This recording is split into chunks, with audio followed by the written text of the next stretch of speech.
Does this heroin chic look make me a little bit of a tinfoil girl just for the aesthetic of this video? No?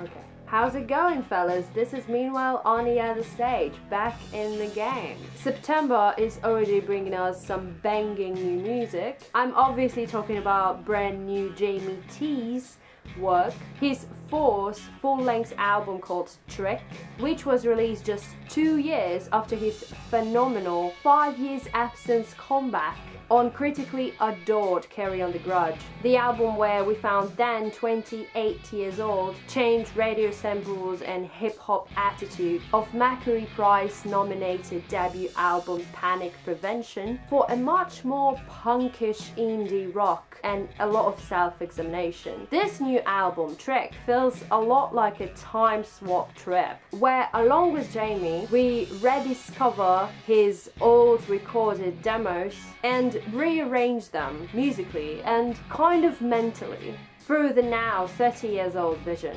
Trick LP is probably the most ambitious work from Jamie so far, and in this review I'll try to explain why. For all of his music releases, which now are 4 in summon, Jamie Trees proved to be not only an incredible songwriter, storyteller and musician, but also kind of a voice of a generation. Jamie T's stuff always sounded and still sounds extremely British.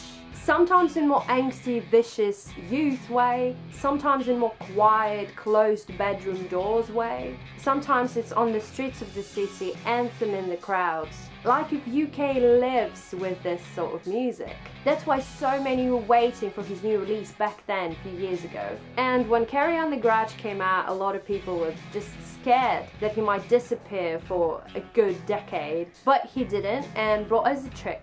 The trick of this album is basically that A, you never know what you're gonna get on the next track, and B, it's not a continuation of Grudge. You can already feel the taste of it on Tinfoil Boy track, released a couple of months ago before the album. Tinfoil Boy opens the album greatly. It tricks you with gentle opening melody before bursting into twisted, repetitive chorus, covered in heavier, Rage Against the Machine-like guitar riffs. And overall, track has this dark imagery and topic. The video for the track, for example, I didn't really get it at first, but then understood that it perfectly fits the song. It disarms and leaves you with this a little bit dirty feeling. On Drone Strike, there's similar structure of the first track, but the mood and the performance really change.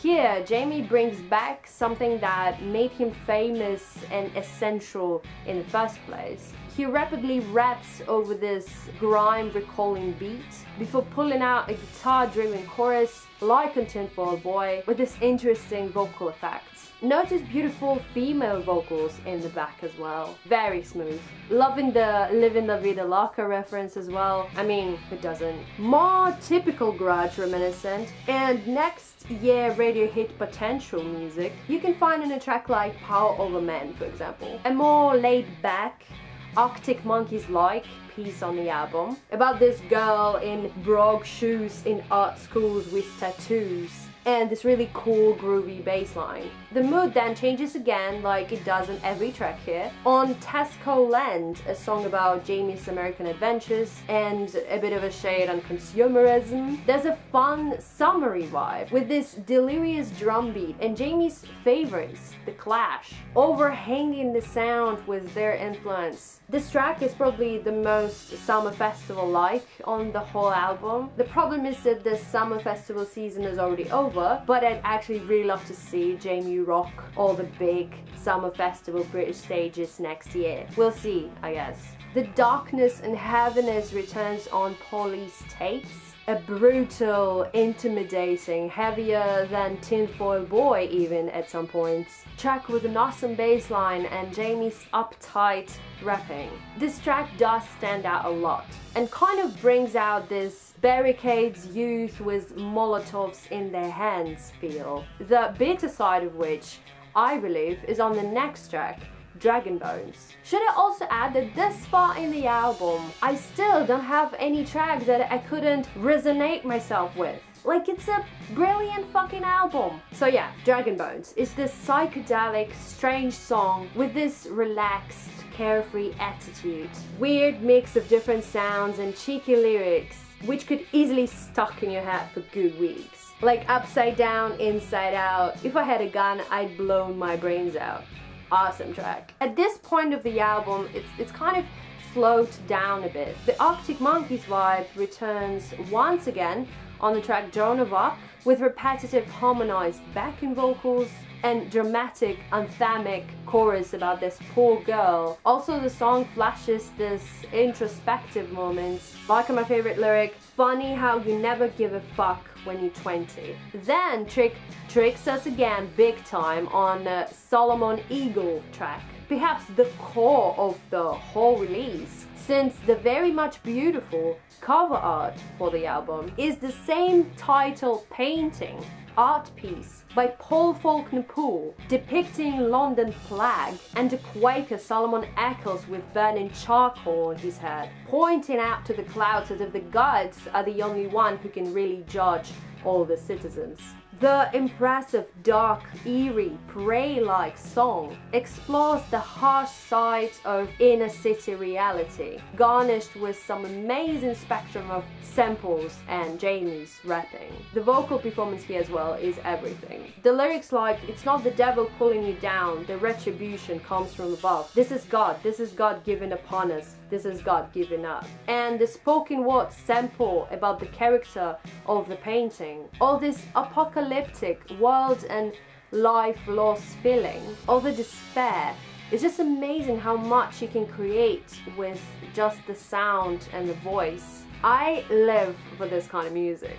Hearing Robin Hood track just after this Joan feels just a little bit wrong. It leaves you confused for some time, but this is how the album is. It's very various and changing within itself. Like, we are in 20-something years old young Brit lad's mind, wandering through different times of his life through his fresh memories. The song Robin Hood has a very great potential of becoming next essential indie dance floor piece. It's infectious, daring, fast, and just fun. Sounds a lot like a sister track of Tesco Land, or a continuation of it of some sort. Next one, Sign of the Times, I think would be perfect as the closing up, but it isn't, and that's okay. It still sounds like a closer to me. It's a beautiful ballad track with some emotional and direct statements, lyrics like, and where did all the friendships go? Lost them all to suffragettes. And where did all the venues go? Lost them all to businessmen. We all know we're a sign of the times. And more insider like, but I wish I'd been a little more exceptional, and I wish I'd be a little unconventional, but it was not enough. No, I'm not enough. I'm not really huge in ballads, but this one is great. The almost euphoric feel you get by the chorus, with the ripped guitars and Jamie giving his soul, it sounds very beautiful. I guess Jamie didn't want to end this release on that note, so there's much more light Crossfire Love track with some melancholy guitar, some classic rapping style, and anthem of a closed, friends-only guitar songs around the fire party-like chorus. And the closing is Self-Esteem, a very sad song. 5 minutes of pure introspection. Beautiful opposition of violin and distorted instrumentals. And of course Jamie sounding much less aggressive and all cool and tough like. It's a very emotional, moving, personal take on the thing. And it's an interesting choice for the ending. It reminds me a little bit of latest Radiohead's record, with this feeling of inevitable mortal end, which Jamie could feel since he ended the 4th decade of his lifetime. I don't know, and I can't relate really since I'm in my early 20s. And according to Jamie, I'm supposed to not really give a fuck, which I think that's exactly what I do. But yeah, Jamie, it's all good. We're all going to die one day, but not just now. The world's not ending, not just now. In the end, I'd like to say again that the brand new Jamie T's release called Trick is indeed full of unexpected turns throughout. It combines all of Jamie's creative high points, which made him to be one of the most important music personalities at the current British and world music scenes. The album might lack stability and one united, defined line, but it's really amazing how all of these different genres and all of these different tracks sound equally cool. Trick sometimes reminds me of The Clash, of course, Jamie's loved band. There's moments of modern punk, something like Sleaford Mods. There's a lot of hip-hop influence for sure, some grime, which is really cool and quite modern. At one point of it, I caught myself thinking how much this album sounds like something Kasabian would do, or already have done.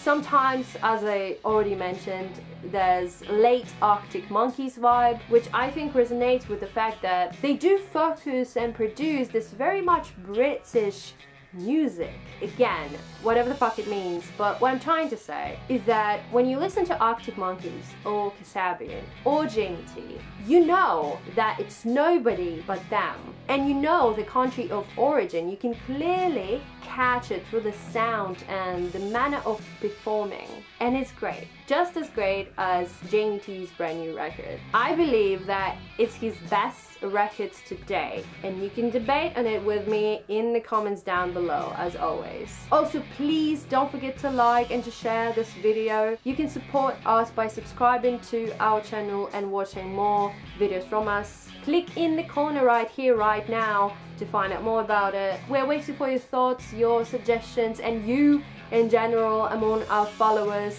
In all the social media we have, all the links you can find in the description as well. Now go ring baba boom crash bang voila, and for God's sake, peace off.